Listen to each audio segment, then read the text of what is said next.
अस्सलामुअलैकुम। हमारे चैनल बिया और माला पर खुश आमदीद। अगर आप हमारे इस चैनल पर पहली दफ़ा आए हैं या आपने अभी तक सब्सक्राइब नहीं किया तो बिया और माला को सब्सक्राइब करना ना भूलिए।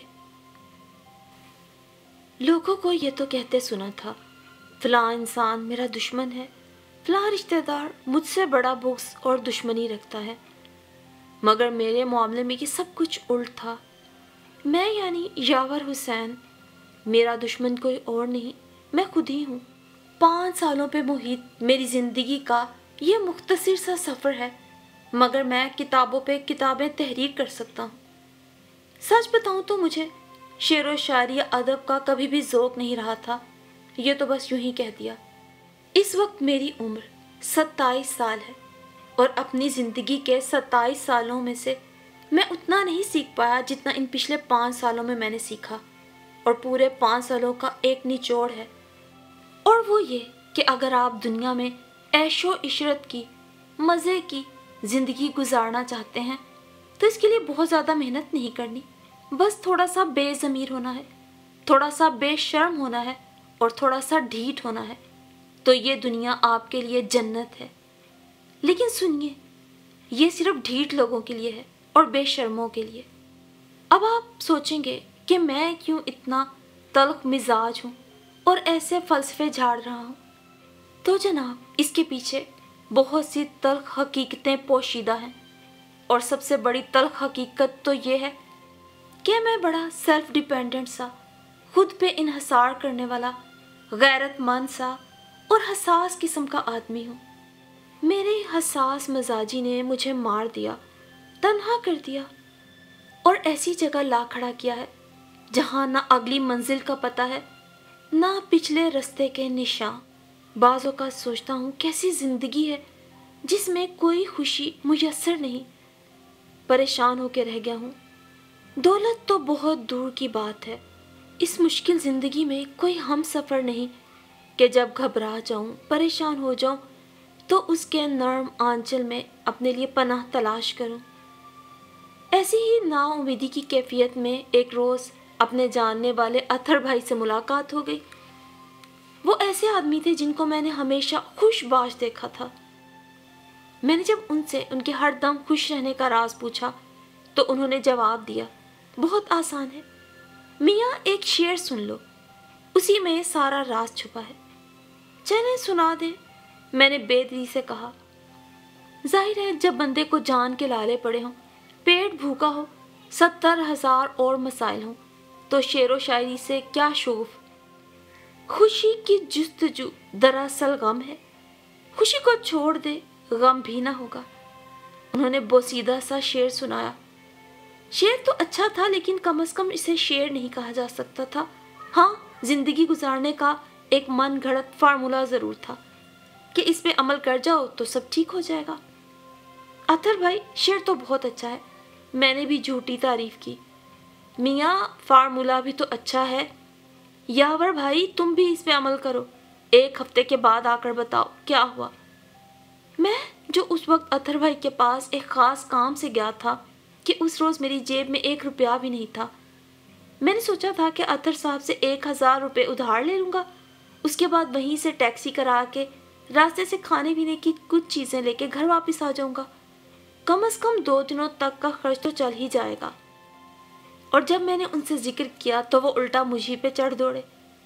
मियाँ, तुम्हारे घर में कोई है नहीं, शादी अभी तक तुम्हारी नहीं हुई, अब ये बताओ कि इतनी क्या आफत आन पड़ी 1000 की। और चलो मान लिया तुम्हें बड़ी ज़रूरत है, अगर तुम्हें 1000 रुपये मिल जाएं तो तुम खुश हो जाओगे। जाहिर है अतहर भाई, उससे कई काम निकल जाएंगे, मैंने कुछ शर्मिंदा से लहजे में कहा। तो बस फिर यावर मियाँ, तुम्हें पैसे नहीं मिलेंगे, तुमको अभी से इस फार्मूले पे अमल करना है। देख लेना, तुमने इस शेर को अपने जहन में उतार लिया तो फिर तुम्हें कोई गम भी नहीं रहेगा। मैं जो उनसे पैसे लिए बगैर उस शेर की सौगात लेके वापस आ गया था, घर आके सोच रहा था कि अब खाने पीने का क्या करना है। तभी मुझे नफीसा का ख्याल आया। नफीसा वो लड़की है जिससे मैंने मोहब्बत की थी, जो कि मेरी हम सफ़र भी बनना चाहती थी, और इस सिलसिلے میں وہ چاہتی تھی کہ میں ایک بار اس کے باپ سے ضرور ملوں۔ تب بھی اپنے حالات کے پیش نظر میں نفیسہ کو اس کی اس خواہش سے باز رکھنا چاہتا تھا، اور میں نے اسے ایک شعر بھی سنایا تھا: میری حیات کی راہوں میں پیچ و خم ہیں بہت، خوب سوچ لے پہلے جو میرے ساتھ چلے۔ نفیسہ کے باپ سے ملاقات کو میں ابھی تک ٹالتا آ رہا تھا، لیکن اب لگ رہا تھا کہ ان سے ملنا ضروری ہو گیا تھا، کیونکہ وہ ایک اعلیٰ سرکاری آفیسر تھے۔ ان کے ذریعے اور کچھ نہیں تو کوئی نوکری تو مل سکتی تھی۔ سو میں نے نفیسہ کو فون کر کے کہا، میرا خیال ہے کہ میں تمہارے ابو سے جا کر مل ہی لوں۔ ہاں ہاں چلے جاؤ، اس نے کہا۔ میں نے ابو سے بات کی ہوئی ہے یاور، بس ان کو تمہارے آنے کا انتظار ہے، تمہارا انتظار ہی کر رہے ہیں، تم ان سے جا کر مل لو۔ یوں میں نفیسہ کے والد چودھری منیر کے پاس پہنچا۔ ان کی بہت دھاک تھی، ان کے پاس جاتے ہوئے مجھے جھجک بھی ہو رہی تھی، لیکن نفیسہ نے ہی مجھے مجبور کر کے ان کے دفتر بھیج دیا۔ اس نے اپنے ابو سے میرے بارے میں بات بھی کر لی ہوئی تھی۔ میں بھی بہترین ڈریسنگ کر کے ان کے پاس پہنچ گیا، وہ بھی اپنی پوری شان کے ساتھ اپنے کمرے میں موجود تھے۔ آؤ صاحبزادے آؤ، نفیسہ نے مجھے تمہارے بارے میں بتا دیا تھا۔ جی سر جی، میں اس سے زیادہ کیا کہہ سکتا تھا؟ بیٹھ جاؤ، انہوں نے سامنے والی کرسی کی طرف اشارہ کیا۔ میں مؤدب ہو کر سامنے بیٹھ گیا۔ زندگی میں پہلی بار ایسا انٹرویو دے رہا تھا۔ تم خدا نخواستہ میری بیٹی سے عشق تو نہیں کرنے لگے ہو؟ انہوں نے ایک ایسا سوال کیا جو کہ میرے سلیبس سے باہر کا تھا، اور میں ایک دم چکرا کے بھی رہ گیا۔ میرا خیال ہے کہ کسی بھی باپ نے براہ راست ایسا سوال ہونے والے داماد سے کبھی نہیں کیا ہوگا۔ شرمانے کی ضرورت نہیں یاور میاں، ہاں یا نا میں جواب دو۔ عشق کیا جناب، بس نفیسہ مجھے پسند ہے، میں اسے ہر حال میں خوش رکھوں گا۔ میرا خیال ہے کہ ابھی ہماری گفتگو اتنی آگے نہیں بڑھی کہ تم خوش رکھنے یا نہ رکھنے کی باتیں کرو، انہوں نے کہا۔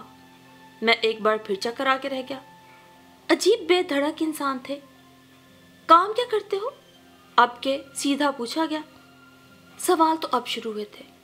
جاب کی تلاش میں ہوں جناب، مجھے امید ہے کہ بہت جلد کوئی ملازمت مل ہی جائے گی۔ اور اس وقت تک کیا اپنی بیوی کو بھوکا رکھو گے؟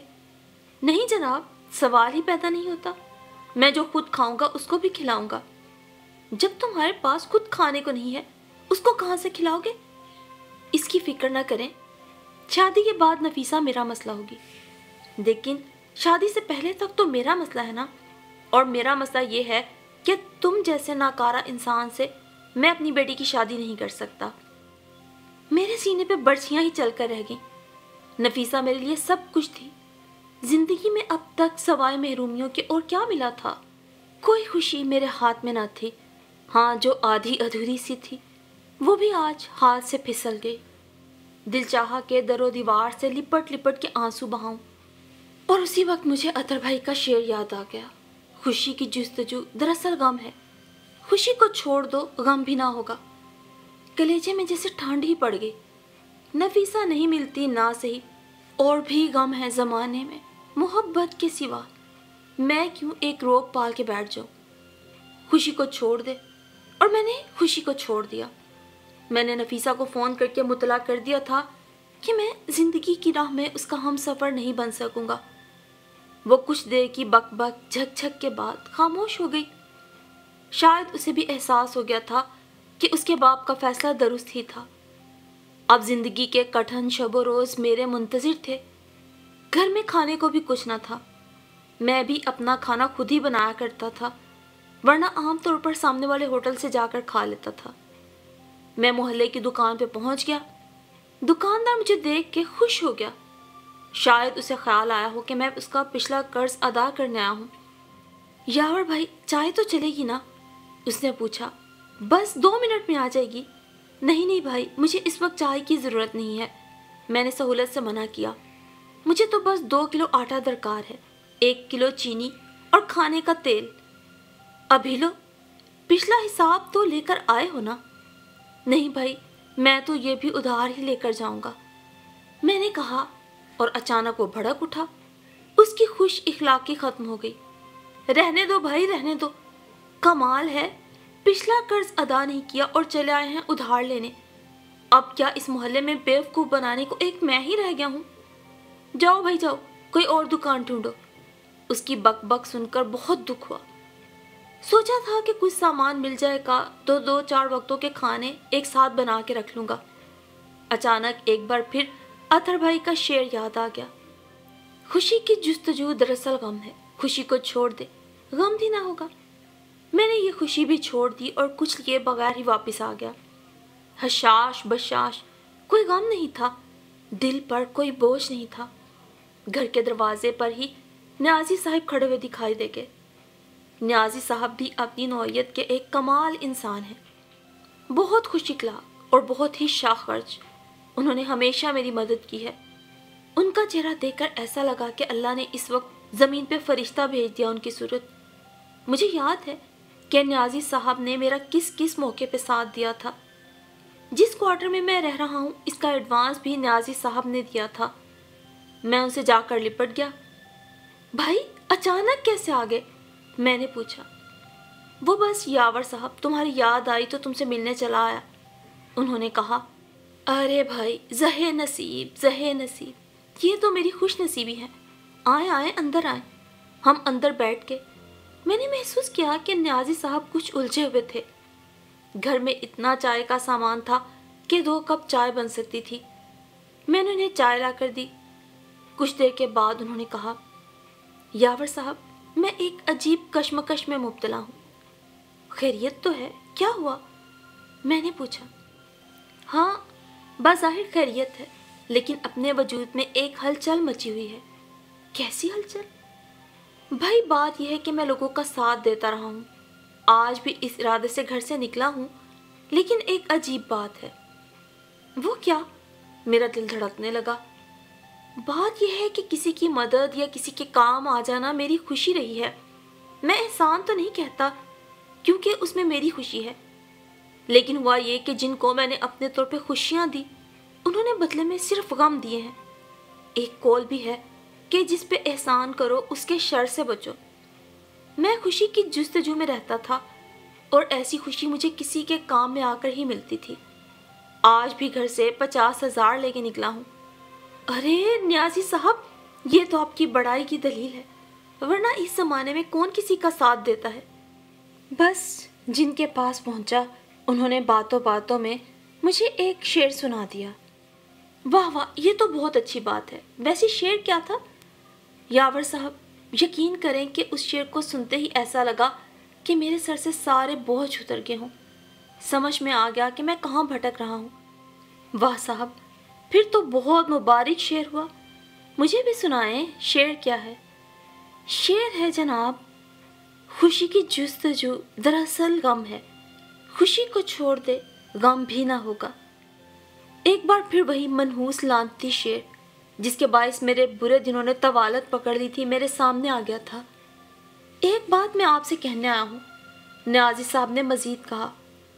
हो सकता है कि मैंने अब तक आपका साथ दिया हो, लेकिन अब मैं भी कुछ ना कर सकूँगा, क्योंकि इस शेर का मफहूम समझ में आ गया है। अरे रे न्याजी साहब, मैं तो बौखला के रह गया। लानत भेजें जी इस शेर पर। आप तो नेकी किए जाएं। नेकी तो इंसान अल्लाह के लिए करता है, बंदे से सिला लेने के लिए थोड़ा ही करता है। नहीं नहीं यावर साहब, अब इस किस्म की कोई नेकी मैं नहीं कर सकूँगा। इस इनकलाबी शेर ने तो मेरी सोच बदल दी है। मैं यही कहने हाजिर हुआ था। दिल चाहा कि या तो अपना गला घोंट लूँ या उस शायर को जहर दे दूँ जिसने भी ये शेर कहा होगा। न्याजी साहब कुछ देर बैठकर इस शेर पर लेक्चर दे के रवाना हो गए और मैं अपने खाली पेट पे हाथ फेरता रह गया। खैर वो दिन तो किसी न किसी तरह गुजार लिया। शाम को भूख ने जब बेताब किया तो मैं अपनी खाला के पास चला गया। वो भी इसी शहर में है और मेरे घर से कुछ फासले पे रहती थी। खाला कबाब बहुत बेहतरीन बनाती थी। उनके कबाब खा के लुत्फ आ जाता था। मुझे देखते ही खुश हो गई। अरे यावर बेटा, तू बिल्कुल सही वक्त पर आया। मैंने तेरी पसंद के कबाब बनाए हैं। क्या बात है खाला आपकी, मैं खुश हो गया। खाला हो तो आप जैसी हो। मैं एक तरफ बैठ गया, सोच रहा था कि कितनी देर बाद कुछ खाने को मिलेगा। इस दौरान वही शेर मेरे कान में गूंजने लगा। खाला, मैंने आवाज़ लगाई। खाला मैं जा रहा हूँ, एक काम याद आ गया है। अरे बेटा, कबाब तो खाता जा। नहीं नहीं खाला, फिर से ही, ये कहकर मैं उनके घर से बाहर आ गया। बाहर आते ही भूख से चक्कर सा आ गया था। बमुश्किल एक दरख्त का सहारा लेके खड़ा हो गया। उस वक्त किसी ने मुझे आवाज़ दी, अरे यावर साहब, कहाँ खड़े हैं? कैसे हैं असलम साहब? मैंने मुरवतन पूछा। क्या बताऊं, दिल में कैसी हलचल मची हुई है। खैरियत तो है ना? क्या हुआ? मौसूफ शायर भी थे, मेरे पास आकर बोले, खुदा की कसम, इस वक्त कुछ और मांग लेता तो शायद वो भी मिल जाता। कबूलियत की घड़ी थी, लेकिन मैंने आपको मांगा और आप मिल गए। एक बहुत ज़बरदस्त गज़ल रात को कही है, एक मुशायरे में पढ़नी है, लेकिन मेरा ये दस्तूर रहा है कि मुशायरे से पहले मैं अपने किसी दोस्त को एक बार सुना लेता हूँ, ताकि कुछ कमी बेशी रह गई हो तो वो इस्लाह कर दे। अरे साहब, मैं इस काबिल कहाँ हूँ? मैं घबरा कर बोला। शेरज़दा, ये क्या बात कर दी? आप जैसा बाज़ोक और कहाँ मिलेगा? चलें, सामने वाले होटल में बैठ जाते हैं। आप भी कहेंगे किस मुश्किल ज़मीन में गज़ल कही है। चले। उन्होंने मेरा हाथ थाम लिया। अब मैं जा भी नहीं सकता था। वो मुझे अपने साथ होटल में ले आए। उन्होंने 2 चाय के ऑर्डर के साथ कुछ बिस्किट्स भी मंगवा लिए। उस वक्त मुझे पेट में कुछ सहारे की शदीद ज़रूरत भी थी। बिस्किट सामने आए और उसी वक्त वो कमबख्त शेर याद आ गया। उस वक्त खाली पेट कुछ खाना मेरे लिए बहुत ज़रूरी हो गया था, वरना मैं बेहोश भी हो सकता था। लेकिन फिर वही शेर, खुशी को छोड़ दे, गम भी ना होगा। उस मौके पर भी इस शेर ने मेरा पीछा नहीं छोड़ा।